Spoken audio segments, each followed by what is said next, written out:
The purpose of Provaris' comparison report was to compare the levelized cost of delivered hydrogen across three different energy vectors or forms of transportation. These were compression, liquefaction, and ammonia.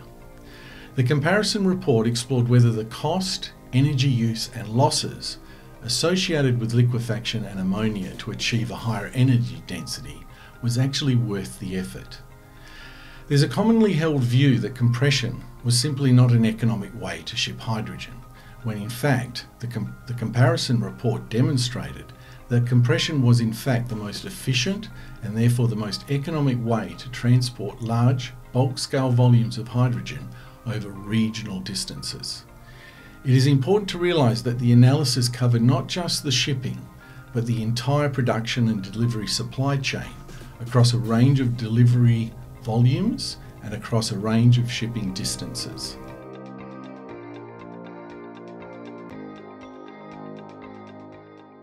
Well, one needs to be careful not to limit any analysis to just one section or component.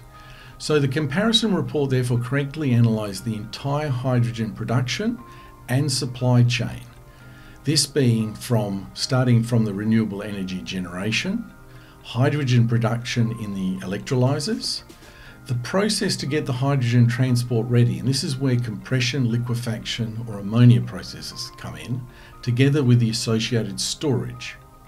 It then continues to the port infrastructure and storage tanks, the actual shipping fleet, and then most importantly the hydrogen delivery process at the customer end, and this is regasification or ammonia cracking.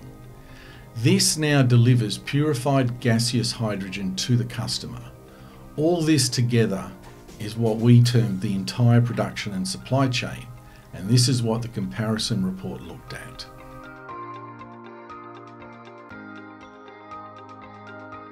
The comparison report compared the levelized cost of delivered hydrogen across a range of hydrogen volumes, being 50 to 500,000 tonnes per annum, and then across a range of shipping distances from 500 to 4,000 nautical miles.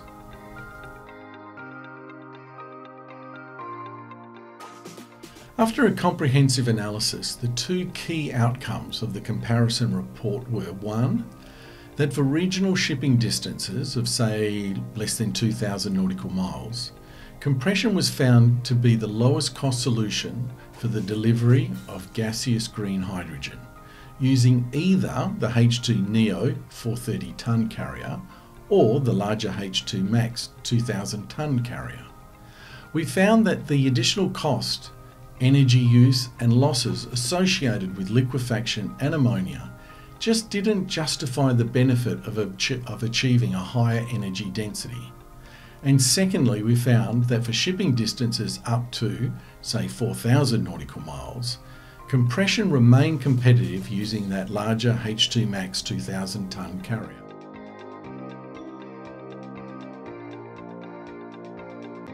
I'd like to also mention that during the analysis, we observed that, firstly, renewable energy produced a variable hydrogen production profile, which meant you either selected compression that could load follow such a variable profile, or one had to install sufficient battery and hydrogen storage infrastructure in order to support the more base load processes of ammonia and liquefaction.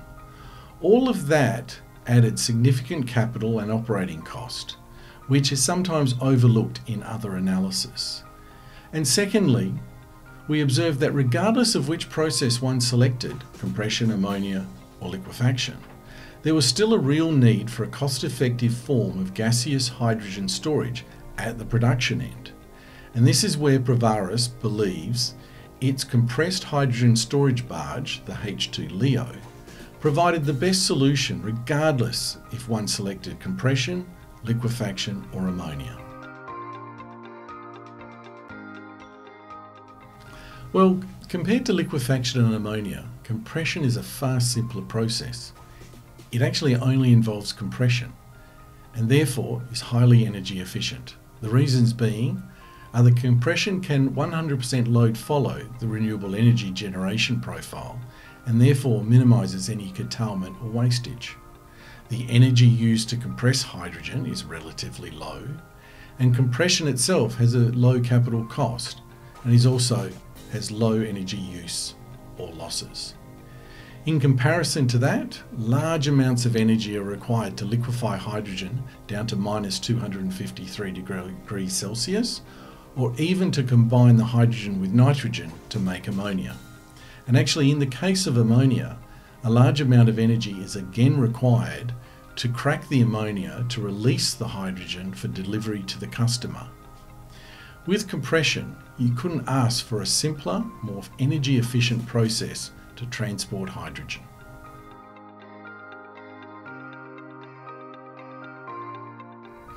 Yes, it did.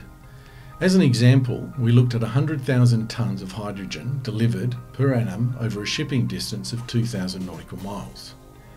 In regard to the efficiency of that example, 26 to 30% of the original renewable energy generated ended up being delivered to the customer using compression, compared to only 20% for liquefaction and only 19% for ammonia. So in this example, compression delivered 50% more energy than either ammonia or liquefaction. As mentioned previously, a key outcome of the comparison report was that for regional shipping distances less than 2,000 nautical miles, compression offered the lowest delivered cost of gaseous green hydrogen to the end customer. As the two hydrogen export opportunities that Provaris is developing in Norway are both less than 1,000 nautical miles and in the 50,000 tonnes per annum range, both of these are ideal for our H2 Neo 430 tonne compressed hydrogen carrier. The simplistic and energy efficient process, being compression, was confirmed again through a joint feasibility study that delivered a highly competitive hydrogen price to the end customer in Europe. Whilst other proposed hydrogen export projects in Norway are grappling with the complexity of their own processes, i.e. liquefaction ammonia, Provaris is excited for its compressed hydrogen shipping solution, as it provides a clear line of sight to financial close based on the simplicity and energy efficiency of compression.